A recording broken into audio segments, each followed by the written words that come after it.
जिसके चेहरे पे यहाँ चांद सा रोशन होगा चेहरा लक्स से, जिसमें है 7 ब्यूटी इंग्रेडिएंट्स। चांद सा रोशन चेहरा lux.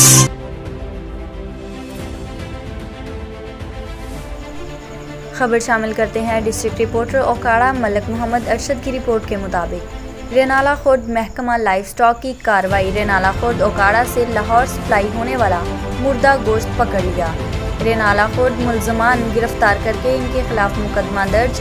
Renala Khurd additional director life stock Okara doctor हक नवाज अली ने थाना सदर रेनाला खुर्द के इलाका में कार्रवाई करते हुए गाड़ी नंबर IDT 4617 पकड़ ली, जिसमें मुल्ज़मान मोहम्मद इब्रार वगैरह ओकाड़ा शेख बस्ती से लाहौर मुर्दा गोश्त सप्लाई कर रहे थे। पुलिस थाना सदर ने महकमा लाइफ स्टॉक की दरख्वास्त पर मुल्ज़मान के खिलाफ मुकदमा दर्ज करके गाड़ी कब्जा में ले ली है। Additional director life stock doctor हक नवाज अली ने सहाफ़ियों को बताया कि मुल्ज़मान ओकाड़ा से लाहौर मुर्दा जानवरों का गोश्त सप्लाई कर रहे थे। उन्होंने कहा कि मुर्दा गोश्त फ़रोख्त करने वालों के गिर्द घेरा तंग कर रहे हैं, किसी को मुर्दा गोश्त फ़रोख्त नहीं करने देंगे।